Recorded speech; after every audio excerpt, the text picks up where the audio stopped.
know we were a much better team if we came up and represented ourselves.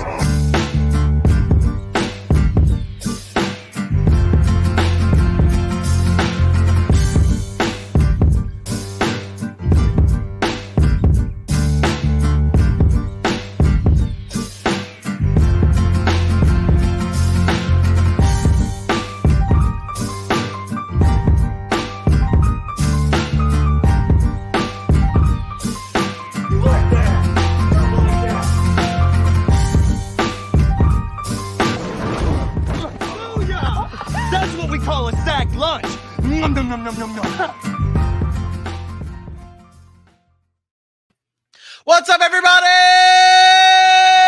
Welcome into the first Fun and Games Friday of the Sac City era. I am your host, the one and only Vinny Milani, joined by my best friend in the whole entire world, Aaron, the Mukesiah Mukes. It's a beautiful March 4th evening here at the Sac City podcast. We welcome you all to another great show we have in store for you guys. We're going to be talking about the combine a little bit. We're going to be diving into the best and worst NFL coaches in the league. Aaron, how are you doing tonight, buddy? I'm great, man. I am great. Friday, Fun and Games Friday has returned, this time in the city, and I am excited. A lot of big things going on, man. Just been grinding away. I'm ready to get it going, man. Weekend's here. It feels good to say the city. Like this is the city. Like this is the city. Like this is where it all goes down in the city. You know, like this is it. This is it. Hey, man, I love this. I noticed you got a little backdrop here in the background of some nice buildings and stuff. Could you tell me what city that is? Yeah. So actually, if you were trying to, it's Fun and Games Friday. This is what we do. This is what we do. If you look close at our logo that you see online, and even here, you'll see the 4 cities that represent the Sac City podcast. You got Jacksonville, you got Duval on the right, you got Fort Wayne next, from right to left.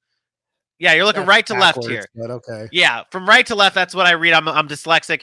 Jacksonville on the right, next to it's Fort Wayne. Then beside that, you got Tampa, and then on the far left side, you have Sacramento, California for you, sir.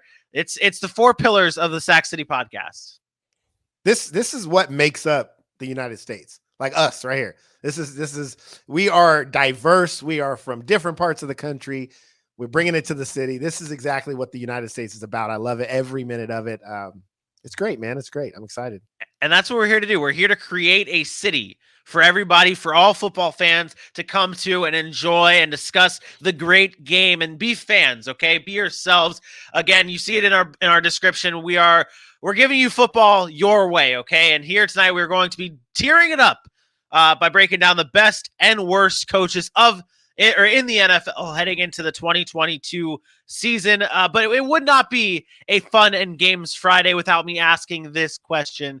Aaron, what was your favorite part of the week that was sports? Fans at home, play along as well. Drop it in the chat what your favorite part of the week that was sports is. Aaron, you can start things off.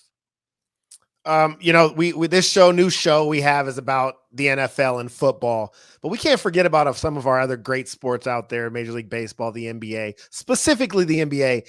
And I'm going to let the video do the talking because this is one of the most exciting young players in the NBA. And what he did on Monday night, the last day of February, was just amazing.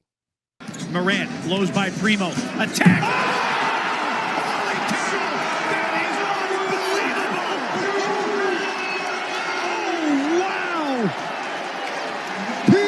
We've seen it all. He could not clear the defensive glass. Oh God, my gosh. Look at this. Partner, take an elbow sandwich as I get to the rim.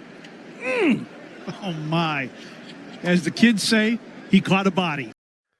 He caught a body is right. Ja Morant, man. And it's not just that dunk. He does it every night. He did it again last night against Boston.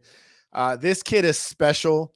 You know, there was a lot of talk. We've talked over the number of last couple of years about him versus Zion, who should have been the number 1 pick. And right now it looks like Ja Morant. He's special. And that play was just a microcosm of what he did in the month of February, averaging 33 points and leading Memphis to one of the best teams in the West. So I had to show him some love here on Fun and Games Friday.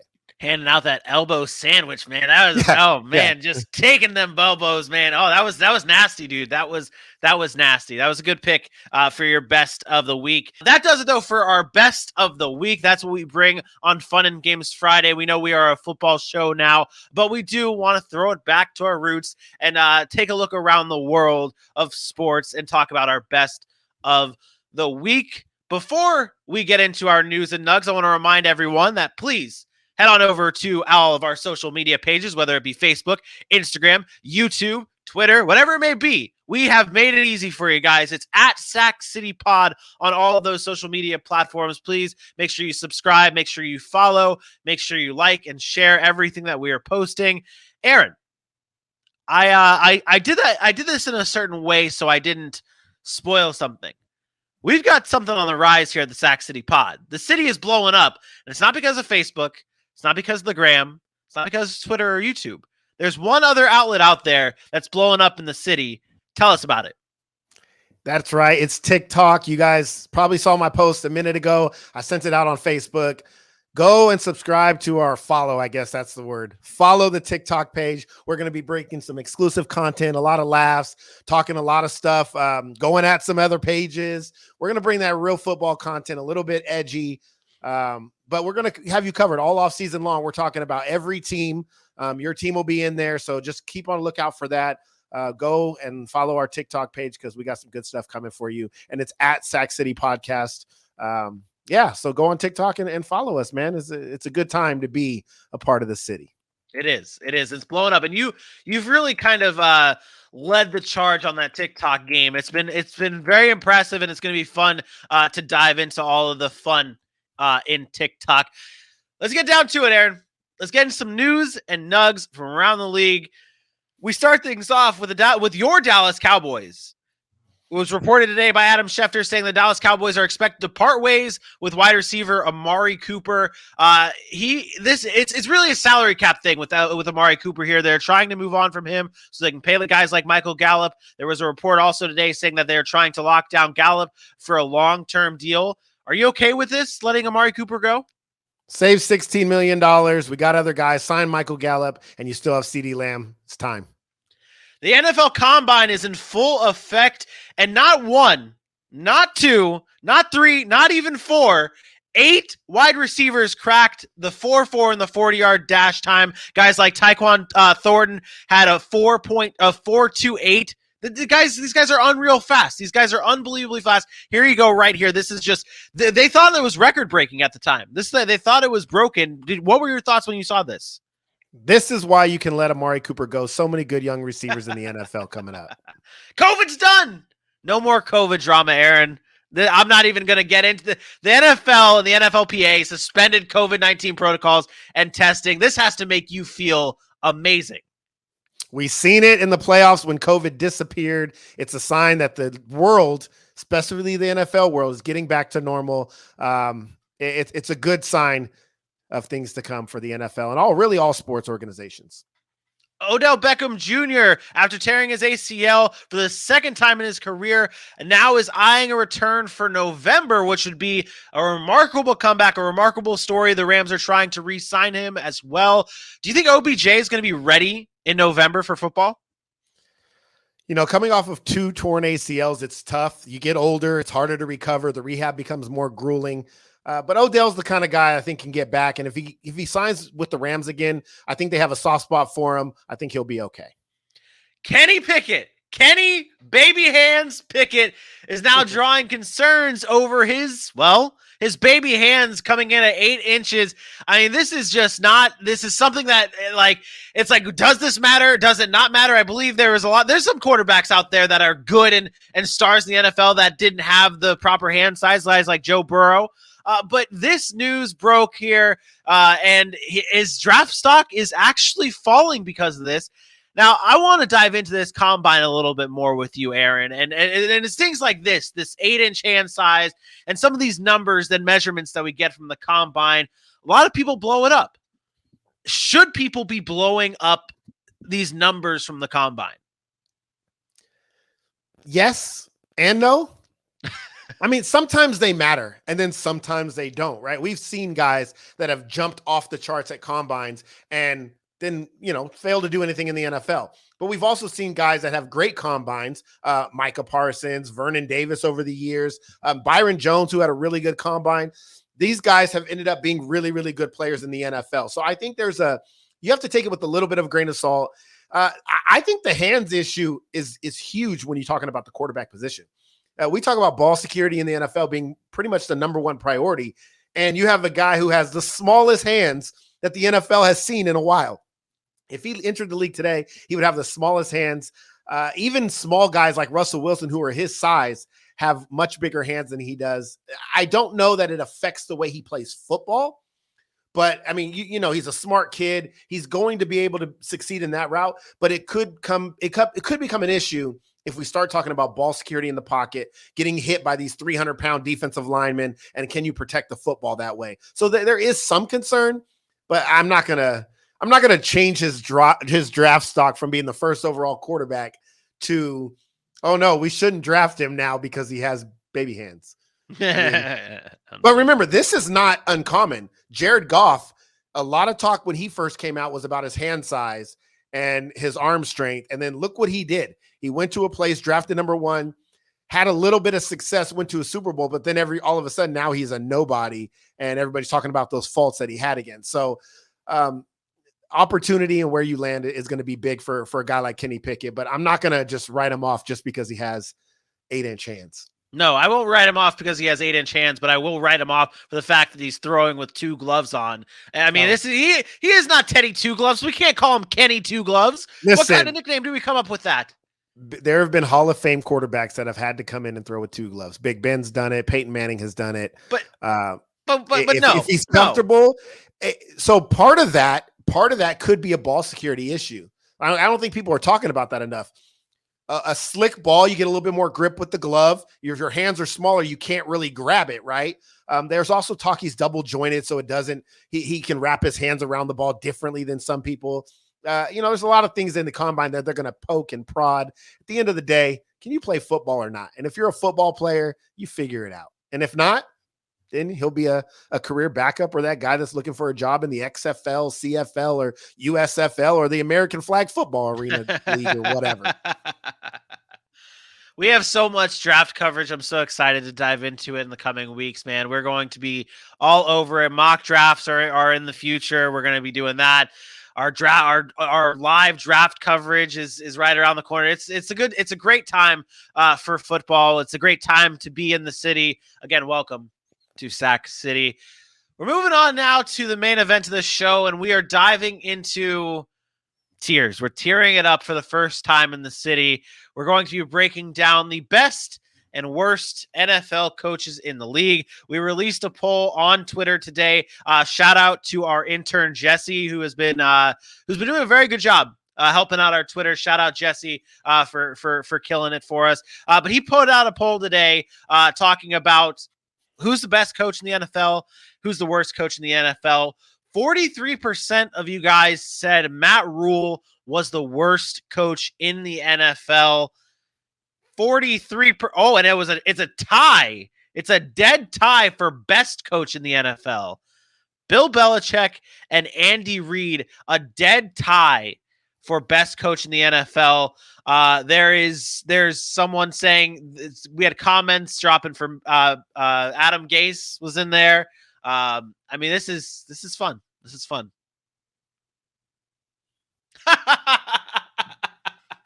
You're not on the Matt Rule's the worst coach in the league? No, Okay. I'm not on that. I'm not on that. And I'm also not on the tie between Andy Reid and Bill Belichick being the best coaches. And we'll get into that. And I'll speak my piece when we get to it. But look, everybody it's so surface level, like thought process.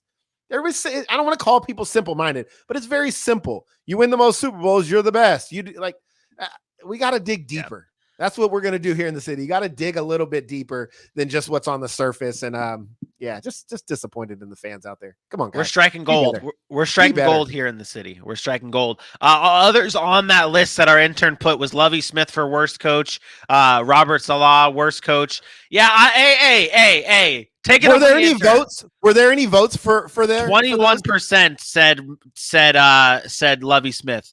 Someone put Unreal. but He hasn't even coached in the league in a number of years, and when he did, he was good. And all of a sudden, now he's the worst. But shout out the Pundit podcast. They put on here saying Lovey nowhere near the worst. He's usually a teacher first, and his defenses are usually pretty stout. So elite. Yeah. Hey, there you go. So let's break it down. Let's get down to it here, ladies and gentlemen. This is our tiers list here. You see, we've got the elite category, best of the best. We've got good. We've got average. We've got the not proven category, and we have the straight up trash. Let's start off with the Atlanta Falcons head coach, Arthur Smith. Aaron, where does AJ's Falcons head coach belong on this list? Oh, okay. You said Falcons. Because we know the Falcons head coach that we're talking about, he's not proven. I don't believe you can take a coach after one season and label them trash or elite or whatever. I think you need more evidence. I think you need a longer resume. And the fact of the matter is Arthur Smith hasn't been around long enough as a head coach. So if we're strictly talking about head coaching here, I would just say he's not proven. I'm not ready to say he's trash. He had a very weak roster. I would say not proven. See, the thing is with me here, and this is what I'm glad we're getting into this first, is guys like Arthur Smith here. You could say, I agree with you. I am perfectly fine with putting him at the not proven category yet. But there are coaches that are on this list. We'll get into Doug Peterson in a little bit, but Doug Peterson is a perfect example. We can say he's not proven. But like you can talk like these coaches, like sure, it's his first job back. He's his first year with the Jacksonville Jaguars. You can say he's not proven yet for that, but because he's been in the league for a while, you're not going to get him in the not proven category. You're not going to get a Lovey Smith in that not proven category. So just because it's their first or second year coaching this team, it does not mean that it's just going to land themselves in the not proven category. I do like the fact that Arthur Smith is in the not proven category because we just didn't see enough. We just didn't see enough of him with this Atlanta Falcons team. This is going to be a new season for him, another year with maybe Matt Ryan or maybe with a new quarterback. We'll see. But I like the not proven category. Bill Belichick. This one, I mean, this one's easy, right? This one's, of course, it's easy. He's elite, it's easy. Right? He's elite. He's not the best coach in football, but he is elite. Maybe, do you want me to add another category above elite as best coach in football? There would be one man on that list because it's just the best. And we'll get to him. I'll say him. He can stay in the elite category with Belichick and those guys, but he's definitely not. Elite. Okay. Brandon Staley of the Los Angeles Chargers. Now, this is a coach that drew a lot of heat towards the end of the season with his questionable calls on fourth down and going for it and being very, very aggressive. Now, you are on the side of saying that you are always, I don't want to say playing devil's advocate, but you're always like, if those plays work out, no one's complaining about the fact that he's that he went for it. No one's complaining. Everyone's going to say he's a good coach and everything for going for it. I think I want to say Brandon Staley. I don't want to put him in the not proven. I think he is proven as an average coach as of right now. That's where I would have Brandon Staley. So this one's tough. I lean towards average because I think he's good, but again, very young, and we got a lot of young coaches, so it's hard. But you didn't make the playoffs, either year. That's a big knock on him. But he has some upside, and he has the chance to be good or elite over the next couple of seasons. I'm on the fence, but I would say I would lean towards average here. I think there are some better coaches out there, some more proven winners, and people that have been successful. We lament he has a great quarterback. That's what we talk about, great quarterbacks and great coaches. And with a great quarterback or a quarterback who we see as on the verge of becoming great, you have to make the playoffs. What's separating him from not proven yet, though? Because to me, I think he has like proven himself as to be above that tier, in my opinion. Yeah, I feel like people don't like his game management style. I actually do like his game management style. I like him knowing how what kind of quarterback he has and the guts to go for it. He didn't have a great defense. And so he took some risks and some chances, and that cost him some games. But overall, I felt like his game management skills were fine. I like consistency. And when you know who you are, and we talked about that earlier, we know who Brandon Staley is. He's going to be the guy that's going to go for it, and he's not going to apologize for that. And I like that type of coach. So I don't think we look at him and say, oh, he's terrible. And I don't think we look at him and say he's great. I just think he's somewhere in the middle. But I think he's a little bit more proven than a guy like Arthur Smith. They've had some success there with the Chargers, even though they haven't made the playoffs. I like that. Brian Daboll, the new head coach for the New York Giants, former offensive coordinator for the Buffalo Bills. This one's an easy one. He belongs to the not proven. He hasn't done anything yet. Bruce Arians, the Tampa Bay Buccaneers head coach. Now this, I want to do this, and you can call me crazy. Everyone, you can at me, whatever, do whatever you want, at Sac City Pod on Twitter.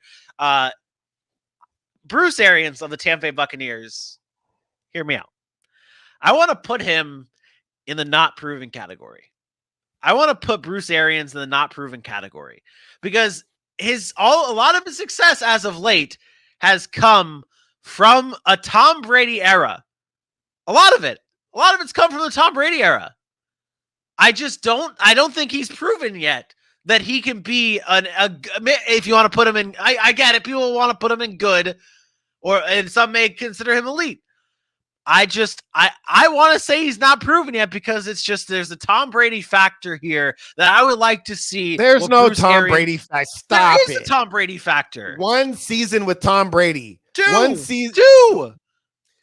Listen, where he won the Super Bowl he won with one season. Listen, I thought you were gonna. I'm totally off here because I thought you were debating between elite and good. Oh, it's good if anything. And the fact that you put not proven.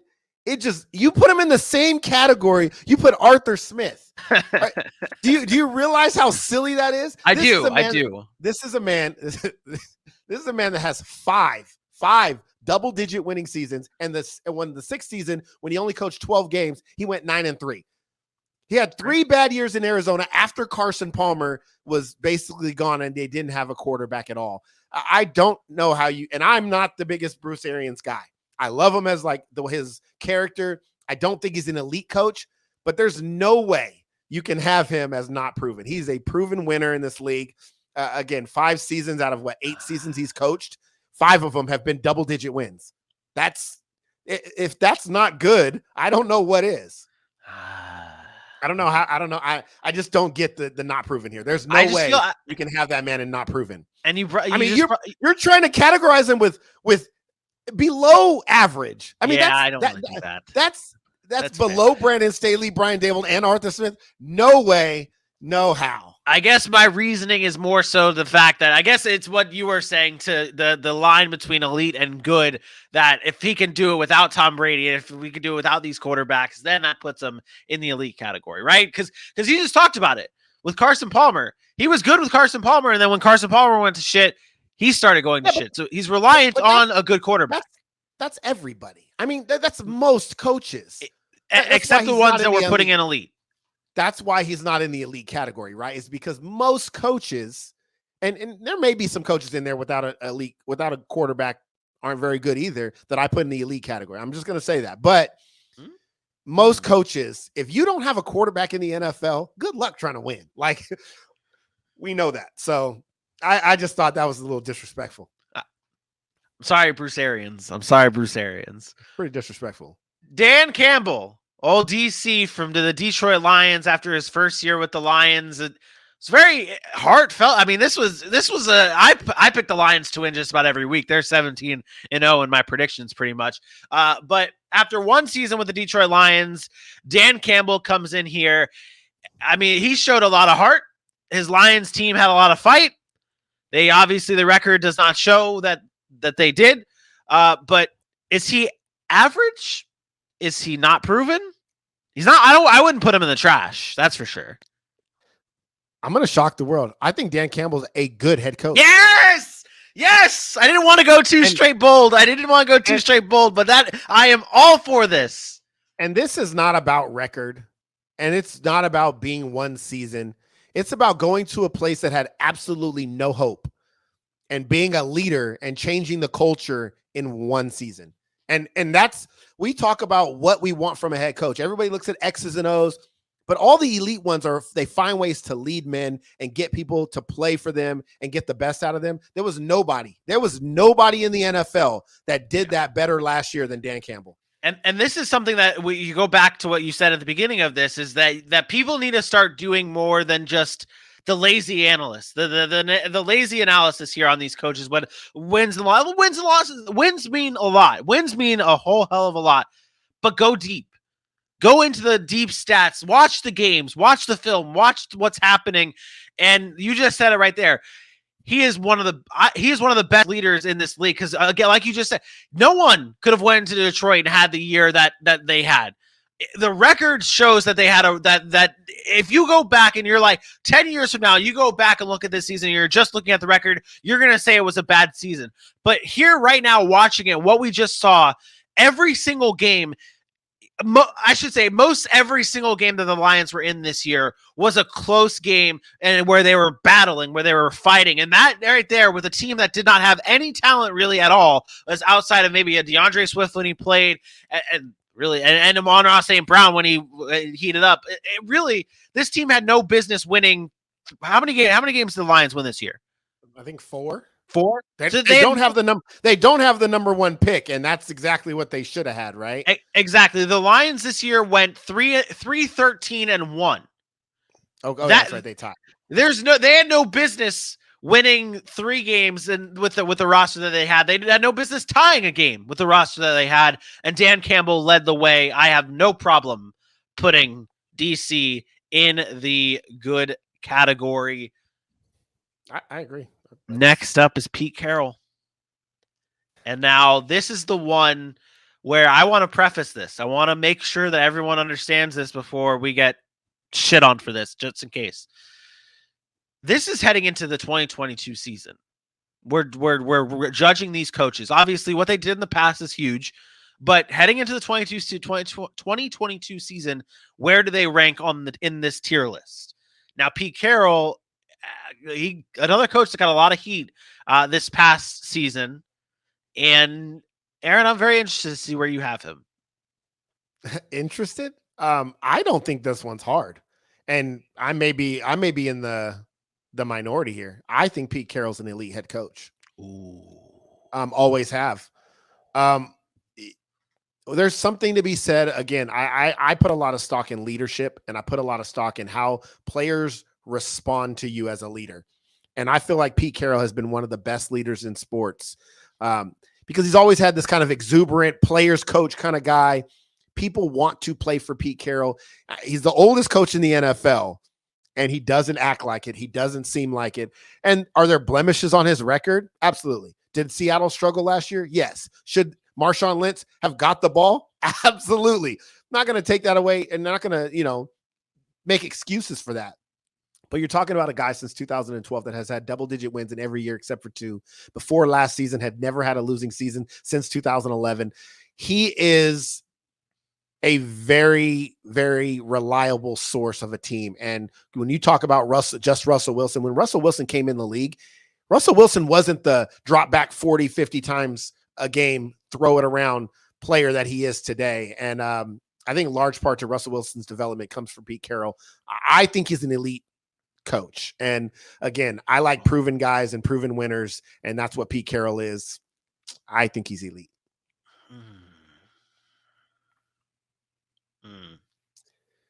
Everybody, so this is the way I'll look at this. Is everybody's going to look at last year and say he's fallen off. Pretty much Bailey's comment. It's easy to look at last year and say he's fallen off. But if we're going to do that with Pete Carroll, are we going to do that with John Harbaugh? Are we going to do that with John Harbaugh didn't have that bad of a season compared to Pete Carroll. Yeah, well, Pete Carroll also missed his quarterback for part of the year.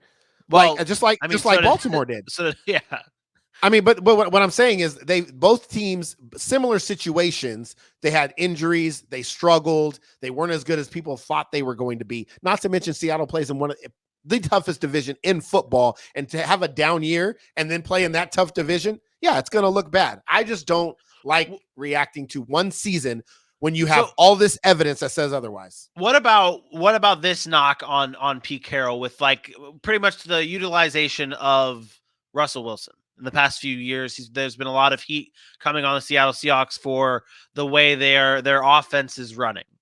Now, is that more on the offensive coordinator side of it, or because to me that's what kind of that's to me kind of what I don't know if I want to put Pete Carroll. This is an organizational structure issue. So this is what happens. The same thing is going on in Dallas. You are a run first, play defense team. You pay the quarterback $40 million. And then what do? Now you're a throw it around the lot team, similar to what Dallas did, similar to what Seattle's been doing, because you feel like we're paying this guy so much money. We have to give him the opportunity to be the playmaker we say he is. That, to me, this happened with Big Ben Roethlisberger. This happened with every quarterback that got paid. Tom Brady did it, where he started as a one way and then he evolved into an elite quarterback. I think that's more of an organizational issue, just the structure of the NFL, than it is, Pete Carroll just doesn't want to run the football anymore. Because I think Pete Carroll does want to run the football. But when you don't have a great offensive line and your running backs hurt every other game, and you've had 9 running backs play for you in the past 2 seasons, it's hard to establish that. And the only one constant has been Russell Wilson. So they went out and got him the protection he asked for, and he still got hurt. I'm just not quick to jump off of one season, bad season, and then react to that. You guys know how I am with that. If you wanted to say he was good, would you get an argument from me? No. But I believe that Pete Carroll's an elite coach, and I believe his resume speaks to that. Okay. We'll land him there. If you have any, if anyone's watching this and you have problems, if I had the choice between Bruce Arians and Pete Carroll, it's Pete Carroll easily. Agreed. I wanted to put Bruce Arians back in the average category. So that's you wanted to put him in the not perfect category. My problem is seeing Pete Carroll next to Bill Belichick. I think there should be we might have to add another tier to this because I don't. Let me ask you this question. 3 years ago, was that crazy? Yeah, I still think it would be. No, I think Bill Belichick it's not even close. I maybe for you, but I don't think that's the sentiment across the NFL. 3 years ago, if you said who are the best coaches in the league, it would have been Tomlin, Belichick, Andy Reid, Pete Carroll would have been in that conversation. Yeah, I agree with that. That's fair. I have no problem. I have no problem with that. Dennis Allen, the new head coach for the New Orleans Saints, replacing Sean Payton. Is this a not proven one? Yes. I mean, he does have some experience. I almost want to put him in the trash. Oh my. I do. I kind of do. But I kind of want to put him in the trash. Oh, why? He was not very successful in Oakland when the Raiders were in Oakland. 4-12 in 2 seasons, I believe, both seasons. I felt like, and then he was fired. Like he was 0-4 and then got fired. So his record is 8-28. I don't know that not proven fits. You know what I mean? Like I just. Well, I mean that would be the same as I guess Lovey Smith probably has a better record than that. Lovey Smith has had much more success. Lovey Smith he went to a Super Bowl. Like you can't. Yes. Yeah, you can't. Right. That's not even the same conversation. Yeah, I'm gonna say trash. 8-28 is not good. I don't think it's fair. How long ago was his last head coaching stint? 2014, he was fired. And that was 7 years ago. Is that enough time? Is that enough time to change things? Like to give you that back to the not proven category? I mean, I guess you could say he was young. He was 42, but I don't say that it's too young to be your first-time head coach. We're going to get into it later, like with Josh McDaniels and the success Josh McDaniels did not have. It doesn't even still compare to that. I mean, I would go and we'll kill 2 birds with 1 stone. I would say Josh McDaniels. I would put Josh McDaniels back in the not proven category. Yes, because it's been how long was Josh McDaniels? How long has Josh McDaniels has been an assistant coach back with the Patriots. How long has it been since he's been fired? Since Josh McDaniels was fired in 2010, but the difference with Josh McDaniels is he went 500.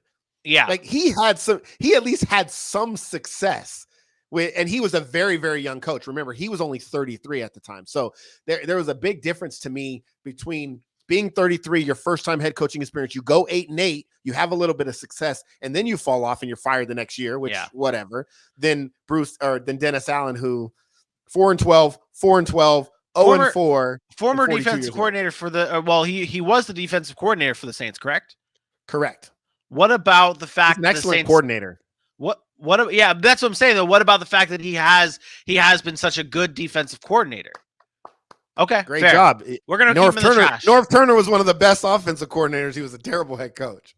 We're gonna keep him in the trash. Then we're gonna keep him in the trash, and not to let that go unmentioned or unnoticed. We are putting Josh McDaniels in the not proven category. We established that. Oh man, we got a row of unprovens here. Matt Eberflus, the new head coach of the Chicago Bears, former defensive coordinator for the Indianapolis Colts. It's an easy not proven. Yep. Fair. The new head coach for the Denver Broncos, the former offensive coordinator for the Jacksonville Jaguars, and the former offensive coordinator for the Green Bay Packers, Nathaniel Hackett, in the not proven category. Yep. Easy enough. John Harbaugh, the coach for the Baltimore Ravens, I have him as elite. If Pete Carroll is elite, then John Harbaugh's got to be elite, right? Absolutely, which is Fair why enough. I put them on the same level. We're talking about a guy, I think he's one of the best coaches in football year in and year out.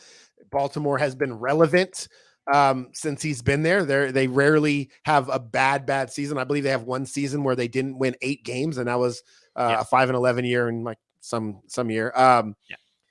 Before this past year, when everything went wrong for Baltimore, he had 3 straight double-digit win years. That's the thing. Coaches, the way I judge coaches is figuring out how to get themselves out of a shitty situation, and Harbaugh has done that.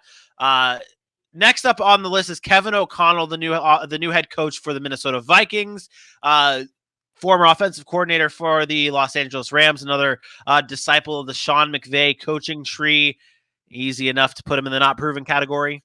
Yes, sir. There it is. Cliff Kingsberry. Oh, my goodness. Here it is. This is the one. Cliff Kingsberry, head coach of the Arizona Cardinals, who just got a big extension from the Arizona Cardinals organization. This is an interesting one here. He has been to the playoffs 1 year, right? He's one out of 3 years he's been to the playoffs with the Arizona Cardinals. It was this past year. The knock will still be there of him not being able to finish the job in the regular season, but this was a big season for the Arizona Cardinals because at the beginning of it all, we talked about how this NFC West was going to be a very tough division to get out of, and the Arizona Cardinals were 11-6 in this division. So to me, it's between good and average. Where do you lean? I have Kingsbury at average. I don't want to completely dismiss that it could be good. He's gotten better year in and year out. And I know we've kind of hammered him because of the late season struggles, but the fact of the matter is every year his record has gone up and they've gotten better, and he made the playoffs this year, and next year you would expect another jump. But right now with the late season collapses, it's really hard for me to put in the good category. Yeah. I just there's still some reluctancy there. He wasn't very successful at college. Yeah. I'm going to say average at this point. I'm on board with that as well. Lovey Smith replacing David Culley as the new head coach for the Houston Texans. We've talked about him before. He does not fall under the category of not proven because I think he has proven. I'm not putting Lovey in the trash. I think Lovey Smith is an average an average head coach. I don't want to put him in good. I don't mean to disrespect him. He's had good seasons, but he's also had bad seasons. And I think we are far separated from the last time he was a head coach, but he's still proven enough to be an average head coach. I would put him along the lines of I know he's been around the league for a while, but I would put him along the lines of the Brandon Staley, where the ceiling is high. You could get higher with Lovey Smith, but as of right now, his first year with Houston Texans, the experience that he brings, it's average to me for Lovey Smith. It's tough because I want to say he's a good coach because I saw him be a good football coach. It has been a while. And the one thing I worry about when we talk about coaching is you can sometimes lose touch with the NFL players. And I know he's been coaching, but remember, he did have 6 years off where he was not coaching at all before he came back to Houston as the defensive coordinator. And he did a hell of a job. And obviously they like him. And, with very little talent there, I think he'll demand some respect. But I'm with you. I'm going to say average. I don't believe after that amount of time you can be considered good without proving something first. So I'm gonna go with average. I agree. Let me. I want to look this stat up here and see if this is okay. So we have for those hating on Lovey Smith, Bailey, that win percentage of Lovey Smith. He's an over 500 in terms of win percentage as a head coach. That's good. If you're over 500 as a head coach, that is good. That means you're at least finishing at this point of a 17-game season. You're finishing 9-8 or 8-8 at least. That is not a losing season. That is not a losing win percentage. Lovey Smith is not a bad coach. Lovey Smith isn't in the trash category. Isn't in anywhere near that category. I think Lovey Smith belongs in average. We are talking NFL. We are talking Mr. NFL. Sac City NFL, Bailey. I know where he went. I'm talking about in the NFL. Coaching college kids is not the same as coaching NFL players. Bingo. Not close. Bingo. Ding, ding, ding, ding, ding. Especially because there's so much more to college football. Not as like you have a lot more on your plate. It's much. I shouldn't. As a coach in college, your leadership style is different because these kids are not making money. These kids it's not a job for these kids. These are kids going to school. Many of them aren't going to play in the NFL. Many of them have other things they're trying to do. It's a huge difference than when you're actually coaching grown men that do this for a living. Okay. I want to we're going to start picking up the tempo here so we can get to some good conversations. Aaron, from this list, pick out all the trash coaches.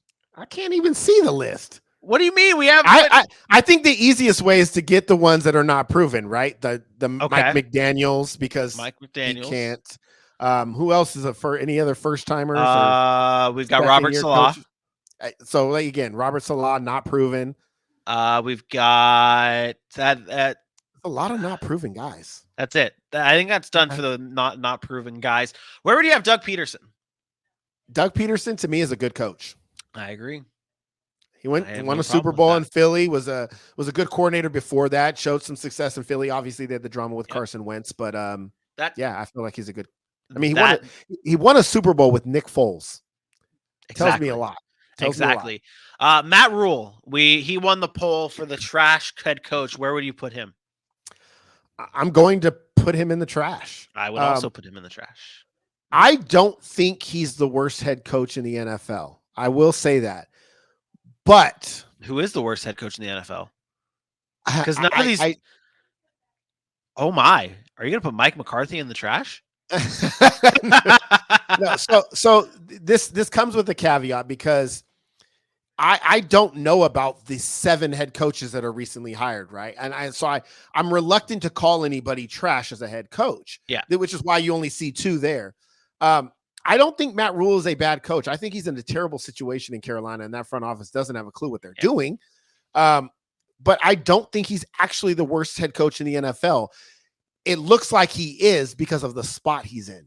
Yeah. But I'm going to put it this way. Like I could put Mike McCarthy, for instance. Let's just do him now because he's Dallas.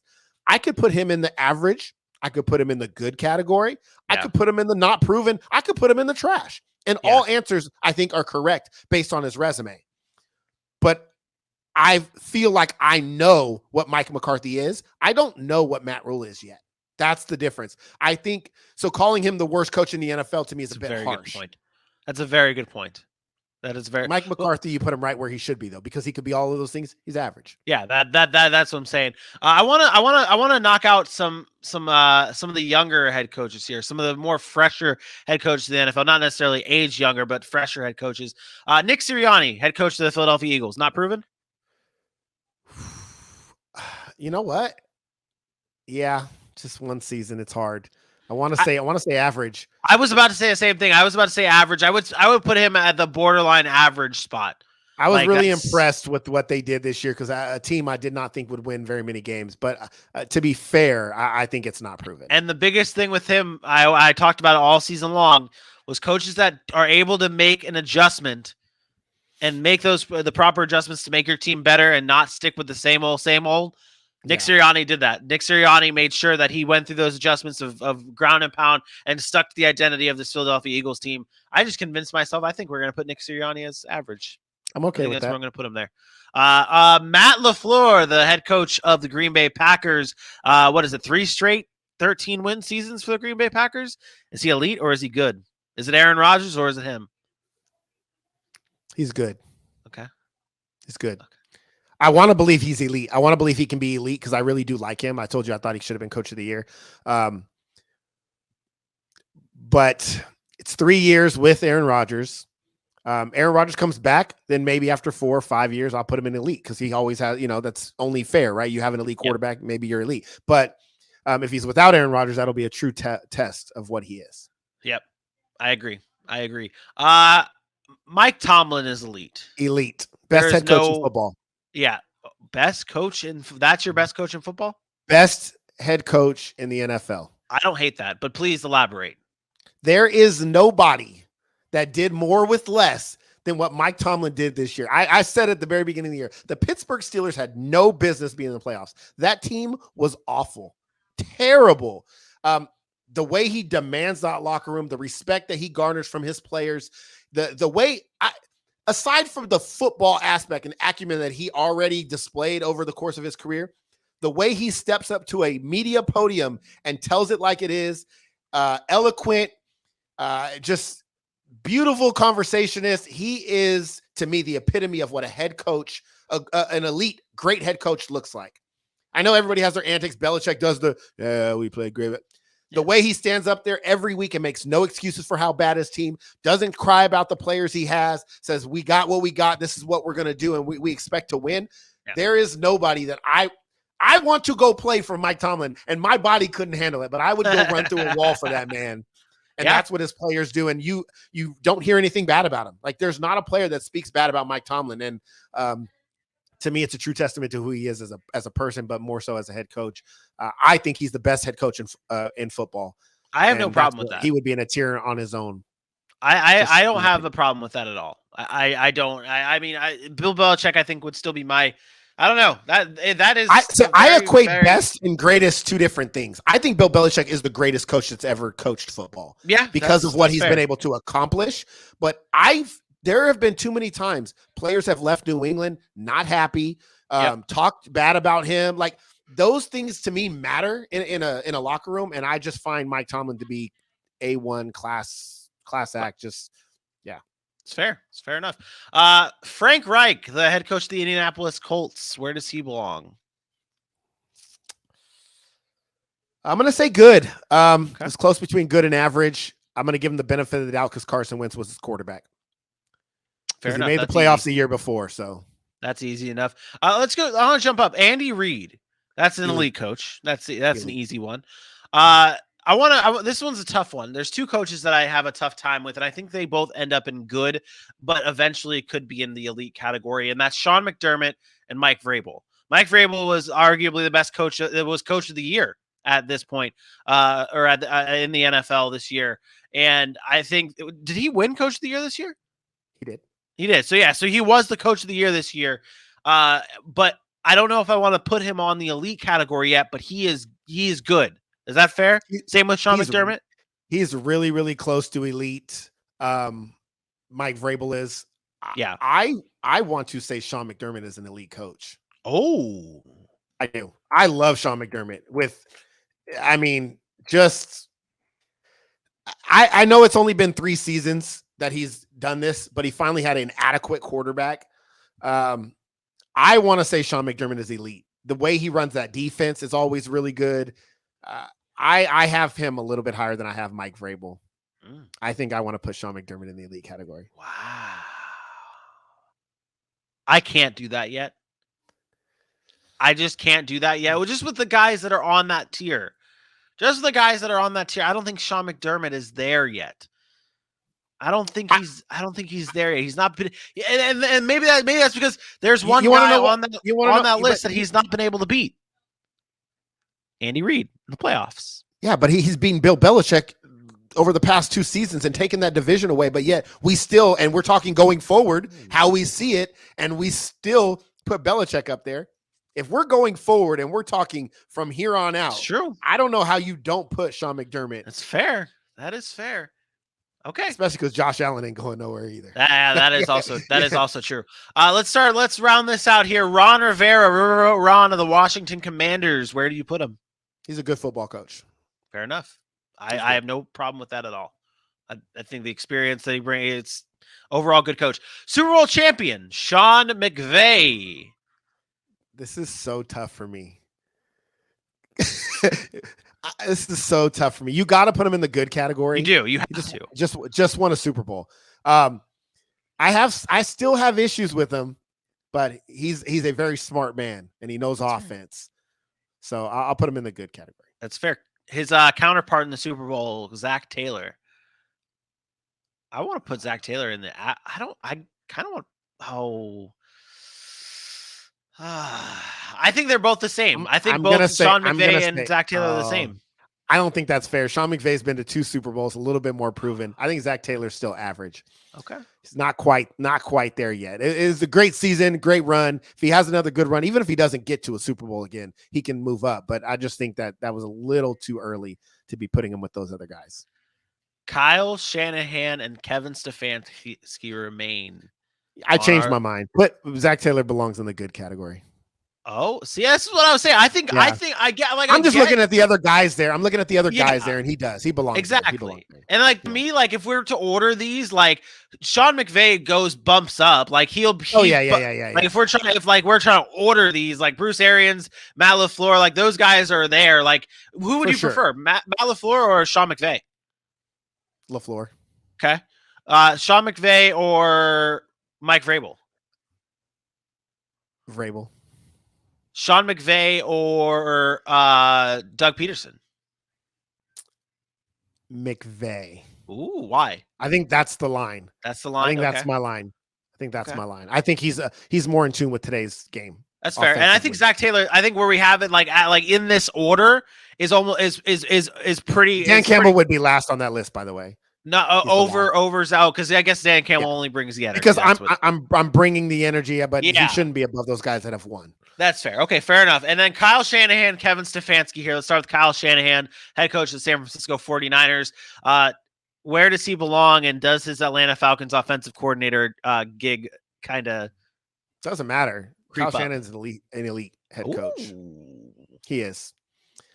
Does he have issues? Yep, because I can find issues with all those guys in that top 7, right? There are things, something they don't do right or they've struggled with at times. Year in and year out, he has his team ready to play. He's consistent, and he's done it with Jimmy Garoppolo. Fair enough. And that's all you have to say right there. Yeah, he's elite. It's fair.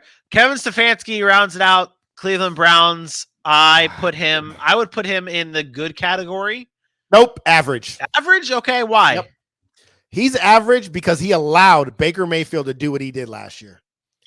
What do you mean? He allowed Baker Mayfield to take the Browns from a playoff winning team to absolutely nothing, and he didn't do anything about it. He had one good season as a head coach. Just not enough. It's just not enough. What was he supposed to do with the bad Baker?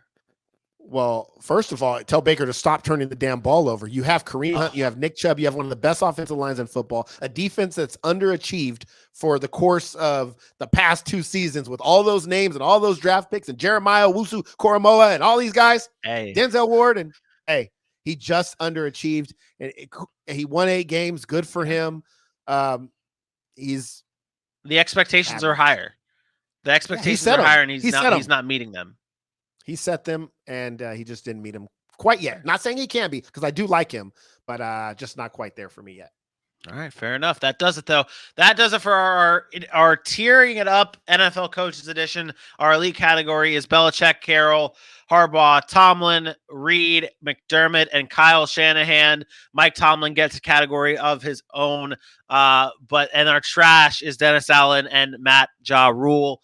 That does it for another episode of the Sack City Podcast. Please head on over to all of our social media pages. We made it very easy for you, ladies and gentlemen. Head on over to the Sack City Pod on Facebook, Instagram, Twitter, YouTube, TikTok. Head on over to all of those. Please like, share, subscribe, tell people.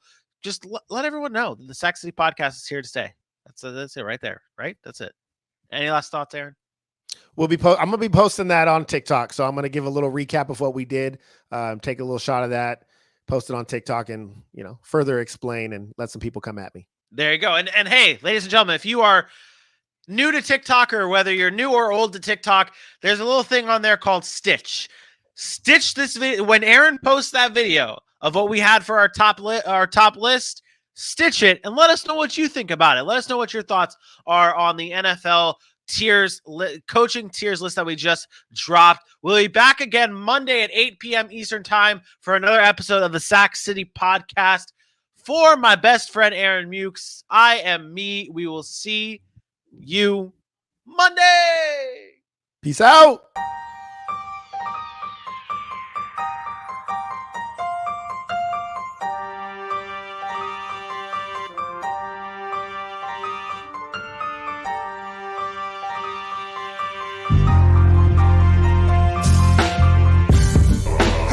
We know we were a much better team than we came up and represented